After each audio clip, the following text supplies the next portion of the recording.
El 20 de abril de 1978, la Santa Sede autorizó a la Iglesia en España la instauración del diaconado como grado propio y permanente. Partimos, por tanto, de 1978, ya como una realidad o como una aprobación que podía hacerse realidad. Atendía así la Santa Sede a la petición hecha por la Conferencia Episcopal Española. Desde entonces son muchas las diócesis españolas que han puesto en marcha el diaconado, no como un ministerio ejercido durante un corto periodo de tiempo antes de ser ordenado presbítero, sino como ministerio estable en la Iglesia, al cual pueden acceder también hombres casados con el consentimiento de sus esposas y hombres célibes. Es como se ha configurado, digamos, el diaconado permanente. Ciertamente, con el motu propio, Sacrum Diaconatus Ordine, San Pablo VI declaraba: aunque el diaconado permanente deba ser instaurado, no necesariamente ha de hacerse en toda la Iglesia latina, dado que será competencia de las distintas conferencias episcopales decidir con la aprobación del Sumo Pontífice si se cree oportuno para la atención de los fieles y en dónde establecer estos diáconos. De hecho, el motu propio, que habría la posibilidad de instaurar el diaconado de forma permanente en la Iglesia latina, apareció el 18 de junio de 1967. Y hasta abril de 1978 no llega esa posibilidad a la Iglesia en España. Varias diócesis españolas lo han instaurado desde entonces. Vosotros, los que estáis aquí, sois testimonio de esta realidad de la Iglesia española. Esta instauración no ha estado exenta de dificultades, como nos indica la historia del diaconado permanente desde 1967. He recogido algunas de estas dificultades, o al menos en su inicio. Se presentó el diaconado permanente como la posibilidad de hacer frente, con este diaconado, a la escasez de sacerdotes en muchas diócesis. Algunos obispos, es la solución. No tengo curas, pues diáconos permanentes. No es este el motivo de su existencia ni la solución total ante la falta de sacerdotes. Es otra realidad, pero, digamos, una dificultad que surgió ahí y la expresaban algunas personas. De acuerdo con la Constitución Lumen Gentium, número 29, se puede ordenar diáconos a hombres de edad madura casados. De hecho, la inmensa mayoría de los diáconos permanentes son en efecto varones casados. Algunos se preguntaron si su institución podría ser un peligro para mantener el celibato. Algunos sacerdotes. ¿Qué va a pasar ahora? Unos célibes, otros con la esposa, con los niños. Bien, requerido para los aspirantes al sacerdocio. Y si no, se dejarían los seminaristas impresionar al ver la compatibilidad entre la vida matrimonial y familiar y el ejercicio de un ministerio eclesiástico, aunque sea el diaconado. Esto ya ha pasado, pero fueron comentarios que se hicieron, dificultades que se podían encontrar. Todo hasta que va cuajando, pues lleva un tiempo de asimilación de unos y de otros y ver la utilidad de una cosa o de otra para nuestra Iglesia, para el bien de la Iglesia. Otra dificultad que se presentó fue que la mayoría de los diáconos permanentes podían ejercer, tener un trabajo civil. ¿No limitaría esto grandemente su dedicación al ministerio y, por tanto, su eficacia? Por otro lado, liberar a algún diácono para dedicarlo a tiempo pleno al ejercicio del ministerio, como proponían algunos, no supondría un costo excesivo para la diócesis y una comparación lesiva con lo que perciben los presbíteros. No habría enfrentamientos entre estos diáconos y los presbíteros diocesanos. La cuestión del dinero. Bien, se va superando dificultades. Otras posibles dificultades que se pusieron nos resultan hoy desconcertantes e irrisorias. Se indicaba, por ejemplo, el caso de un posible divorcio del diácono o el temor de que la existencia de diáconos casados suscitara cierta confusión y peligro de que el siguiente paso fuese ordenar presbíteros a hombres casados, sin olvidar la posibilidad de las diaconisas. También se indicaba que su institución podría hacer de menos a los laicos y su importante papel como fieles laicos y su tarea evangelizadora. Algunos también decían que los diáconos permanentes no estarían disponibles para ser trasladados por el obispo, puesto que su disponibilidad queda muy mermada por las lógicas condiciones personales y familiares. Bien, estas y otras dificultades que se presentaron nos indican, pasados ya unos años, que muchas cosas no se entendieron respecto a lo que el Concilio Vaticano II y los documentos posteriores han dicho acerca del diaconado permanente y su instauración. Es el nacimiento de las cosas que siempre trae sus comentarios, sus pros y sus contras. Bien, pues afrontamos el diaconado permanente con el orden del diaconado. El grado inicial de la jerarquía, el diaconado, ha sido siempre muy estimado en la Iglesia. San Pablo saluda a los diáconos junto con los obispos al inicio de su carta a los filipenses, y en la carta a Timoteo enumera las cualidades y virtudes de las que el diácono debe estar adornado para cumplir con dignidad su ministerio. Y la primera parte es un poco opiniones, pero todo comienza a funcionar. Para expresar la riqueza insondable del ministerio de Jesucristo, San Pablo nos habla de cómo el Hijo de Dios, siendo de naturaleza divina, se despojó a sí mismo y tomó la condición de siervo, esto es, de diácono. Jesús entiende, pues, la obediencia al Padre como servicio a los hombres, y de este modo toda su vida se convirtió en diaconía, en servicio. Todos los miembros del pueblo de Dios, por medio del bautismo, participan de la diaconía de Cristo y reciben la misión de perpetuarla a lo largo de la historia, cada uno del modo que les sea propio. De esta manera la Iglesia entera se hace sierva del Padre en la obra de la redención de los hombres. Pero al mismo tiempo algunos de sus miembros, los diáconos, son llamados a una configuración especial con Cristo siervo, por la fuerza del Espíritu Santo y la imposición de manos, y son destinados a servir a la comunidad en nombre de Cristo. Es un poco el entramado, digamos, la esencia de lo que significa ser diácono y cómo va íntimamente unido a la diaconía, al servicio. La diaconía de los fieles laicos y la diaconía de los ministerios ordenados, diferenciándose esencialmente, no solo de grado, dice la Lumen Gentium, participan ambas en su modo propio cada una de la única diaconía del Señor y lo hacen presente en la historia. Digamos, todos bautizados, como bautizados, injertados en la Iglesia.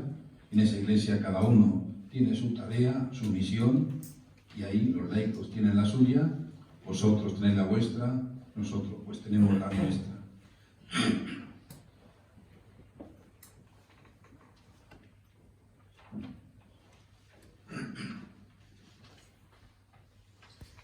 El don que el Espíritu Santo concede, por tanto, a los diáconos con la ordenación, posibilita que hagan presente a Cristo siervo de modo singular y exalta su función de servicio.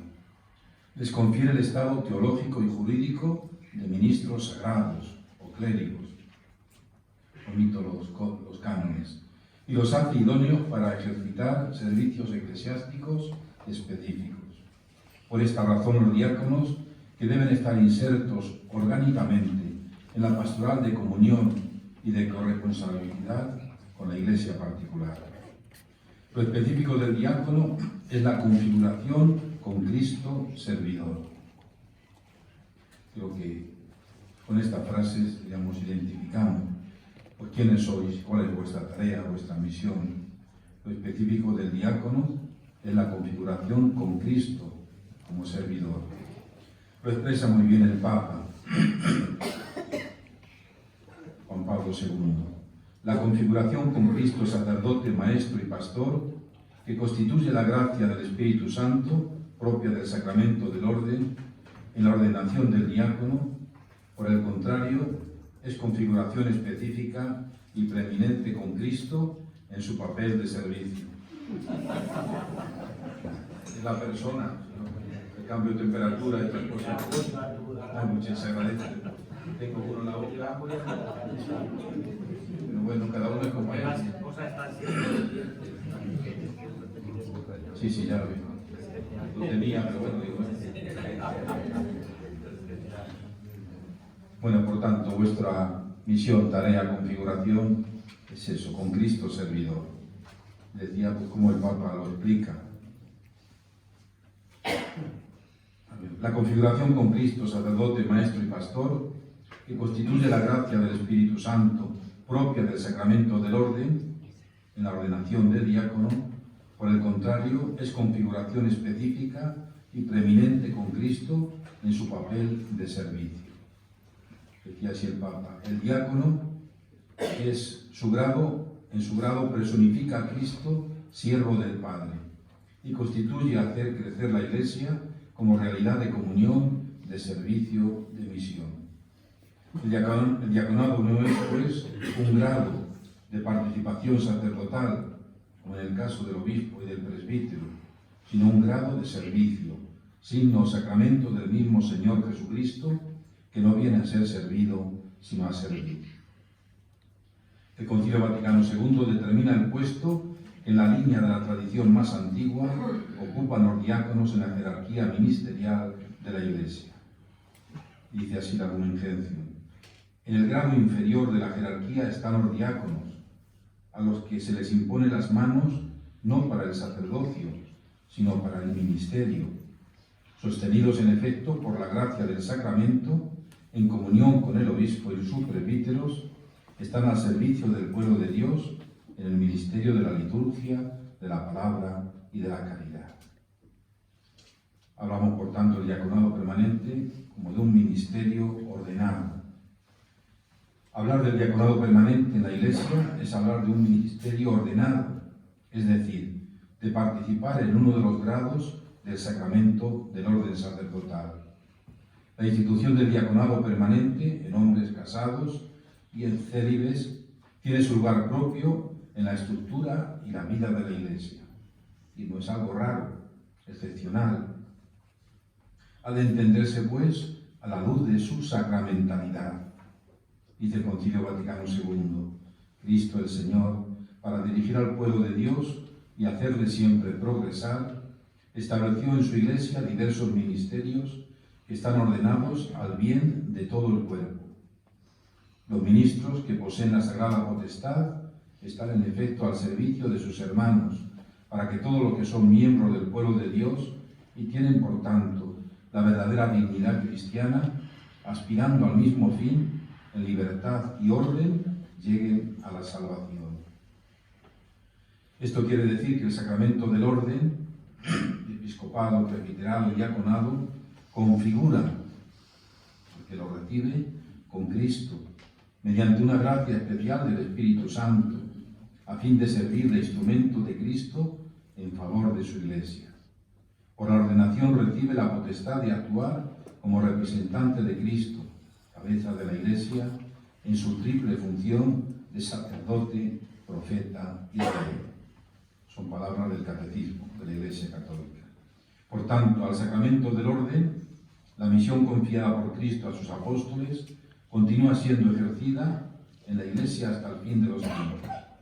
Y es precisamente el sacramento del ministerio apostólico y el acto sacramental de la ordenación va más allá de una simple elección, designación, delegación instituida por la comunidad, pues confiere un don del Espíritu Santo que permite ejercer una potestad sacra que viene de Cristo mediante su Iglesia.